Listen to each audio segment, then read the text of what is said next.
Good evening to all my friends. I have come with structure number 3. आज मैं structure third लेकर आया हूँ। अगर ये अच्छा वीडियो लगे तो एक लाइक या सब्सक्राइब तो बनता है। चलते हैं देर न करते हुए अपने स्ट्रक्चर की ओर।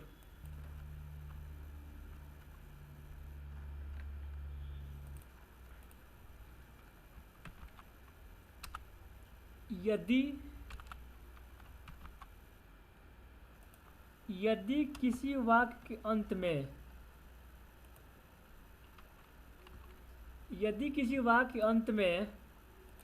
में परेशानी होती है या में दिक्कत होती है। अगर किसी भी सेंटेंस के अंत में अगर ये शब्द रहेगा में परेशानी होती है या में दिक्कत होती है, जैसे एग्जाम्पल लेते हैं कि राम को झूठ बोलने के में दिक्कत होती है, उसे अकेले सोने में दिक्कत होती है, मुझे अनजान से बात करने में दिक्कत होती है, मुझे यहाँ रहने में परेशानी आती है। इस तरीके से अगर सेंटेंस रहे तो कैसे बनाएंगे? सबसे पहले लिखेंगे सब्जेक्ट, इसके बाद लिखेंगे फाइंड्स या फाइंड। अगर सब्जेक्ट अगर सिंगुलर है तो फाइंड्स करेंगे, नहीं तो फाइंड करेंगे। इसके बाद डिफ़िकल्टी हमेशा रहेगा, इन भी हमेशा रहेगा, क्योंकि इन का मतलब होता है मे, और यहाँ भी मे लिखे हैं, यहाँ पर मे लिखे हैं, यहाँ भी मे लिखे हैं, तो इन हमेशा रहेगा। यहाँ पर लिखे जिरंड। जिरंड का मतलब होता है V4, यानी V प्लस ING, यानी कह सकते हैं कि किसी भी क्रिया के अंत में भी ING कर देंगे तो वो हो जाएगा जिरंड। जैसे बोलेंगे कम का क्या होता है? Gerund, coming. गो का जिरंड क्या होता है? तो गोइंग। राइट का राइटिंग, कम का कमिंग, प्ले का प्लेइंग, वॉच का वॉचिंग, तो उसी पर होता है। और इसके बाद जितना सारा वर्ड रहेगा इसके बाद कर देंगे हम लोग। देखते हैं, एग्जाम्पल लेते हैं। सीता को हमारे साथ सोने में दिक्कत होती है। सीता को हमारे साथ सोने में दिक्कत होती है। तो सबसे पहले यहाँ देखते हैं सब्जेक्ट, कौन किसको दिक्कत होता है? सीता को, यानी ये हमारा क्या हो गया? सब्जेक्ट। और इसके बाद यहाँ पर क्या लिखेंगे? क्या लिखेंगे? फाइंड या फाइंड्स। जिस सब्जेक्ट के साथ इज का प्रयोग करते हैं, इज के अंत में एस है, फाइंड्स के फाइंड के अंत में एस है, तो इज वाले इज के साथ करेंगे। इज के अंत में एस है ना, तो यहाँ फाइंड्स करेंगे।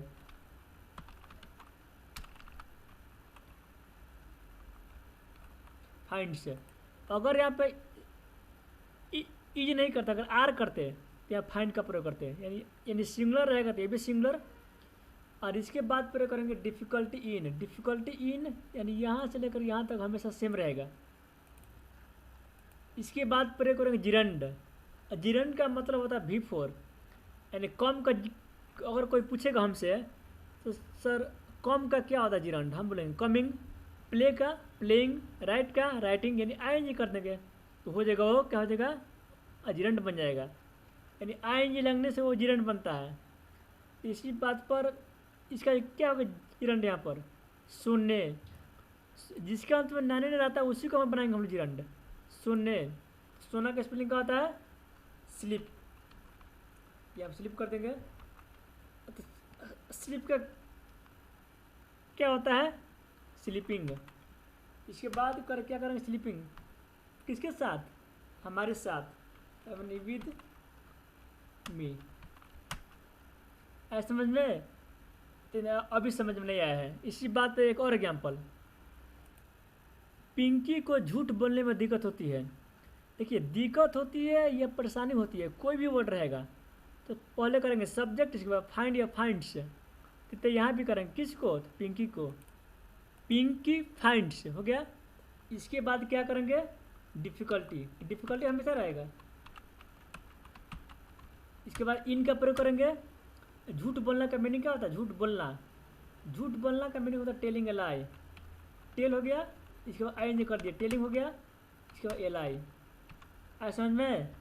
अभी भी समझ में नहीं आया। इसी बात पे एक और एग्जाम्पल, गुलशन को सबके सामने हंसने में परेशानी होती है। परेशानी होती है या दिक्कत होती है? दिक्कत होती है या दिक्कत आती है? कुछ भी है, होती है आती, कुछ भी रहे यहाँ पर, होती है रहे या आती है रहे, बात एक ही है। यहाँ पर कॉमन सेंस का प्रयोग करना है, यानी आती है तो यहाँ पर कम कम का प्रयोग नहीं कर देंगे, सेंटेंस चाहिए। सेंटेंस को जब तक अंडरस्टैंडिंग नहीं होगा तब तक हम लोग उसको इंग्लिश में ट्रांसलेट नहीं कर सकते। यहाँ पे वही है, गुलशन को क्या करेंगे, यहाँ पे करेंगे, सबसे पहले करेंगे गुलशन। यहाँ भी करेंगे फाइंड्स, क्योंकि गुलशन के साथ एस का प्रयोग करते हैं, यानी इज का प्रयोग करते हैं, तो यहाँ भी करेंगे फाइंड्स।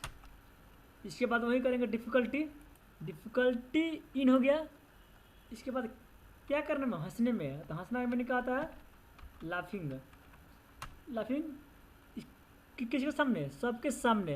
देखिए सामने का स्पेलिंग दो होता है अंग्रेजी में, एक होता है इन फ्रंट ऑफ और एक होता है बिफोर। बिफोर का मतलब जो किसी के सामने, मतलब कि सजीव के सामने, यानी आदमी के सामने, टीचर के सामने, पेरेंट्स के सामने, तो वहाँ पर भी बिफोर करेंगे। वहीं जब सामने रहेगा मंदिर के सामने, गेट के सामने, पेड़ के सामने, कुआं के सामने, तो वहाँ इन फ्रंट ऑफ करेंगे। यानी इन फ्रंट ऑफ के बाद आता है हमेशा निर्जीव आता है, और बिफोर के बाद हमेशा सजीव आता है। यानी जज के सामने, पेरेंट्स के सामने, टीचर के सामने, कुछ भी के सामने, यानी आदमी होना चाहिए, तो वहाँ पर करेंगे हम लोग बिफोर। तो यहाँ किसके सामने, सबके सामने। ऐसा बात थोड़ा कि घर के सामने हंसी होगी, वो नहीं, यानी किसी न किसी आदमी के सामने जब वो हंसने में उसको परेशानी होती है, शायद उसको हंसने नहीं आता होगा शायद। यहाँ पे क्या करेंगे, सबके सामने। सामने यहाँ किसके सामने, कोई ना कोई यहाँ पर आदमी होगा, इसलिए यहाँ पर बिफोर का प्रयोग करेंगे, इन फ्रंट ऑफ नहीं, ध्यान देना है। Before all. अभी समझ में आ गया, अभी समझ में नहीं आएगा शायद, इसलिए एक और एग्जाम्पल लास्ट। कोमल को रोटी बनाने में परेशानी होती है, तो वही करेंगे सबसे पहले कोमल। कोमल फाइंड्स डिफ़िकल्टी इन। इसके बाद क्या करने में, बनाने में। यहाँ पर बच्चों ध्यान देना, यहाँ पर बनाना का मीनिंग तो स्पेलिंग इंग्लिश में बहुत सारा होता है। मेक होता है, क्रिएट होता है,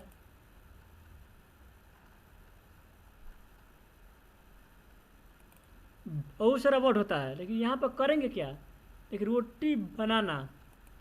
यहाँ पर मेक भी नहीं करेंगे, यहाँ पे क्या कर, रोटी बनाना। रोटी बनता नहीं, बल्कि रोटी हम लोग सेकते हैं, चावल बनता है, यानी यहाँ पे करेंगे सेकना का स्पेलिंग का था बेक, लेकिन जहाँ लास्ट में जब ई रहता है तो उसको हटाकर ING का प्रयोग करते हैं, बेकिंग या रोटी। रोटी का स्पेलिंग का था चपाती, लेकिन इंग्लिश में रोटी का रोटी ही बोलते हैं हम लोग, क्योंकि चपाती बोलेंगे, ब्रेड नहीं बोल सकते, क्योंकि ब्रेड नहीं बनता, ब्रेड तो ऑलरेडी होता है, केवल लाना है ब्रेड, चाय के साथ या दूध के साथ केवल खाना होता है। इस तरीके से आज का स्ट्रक्चर ख़त्म। आई होप सबको समझ में आ गया होगा। अगर समझ में आ गया होगा तो एक लाइक तो बनता है, और सब्सक्राइब भी को तो करना ही है, क्योंकि मेरे पास 250 से भी अधिक स्ट्रक्चर है।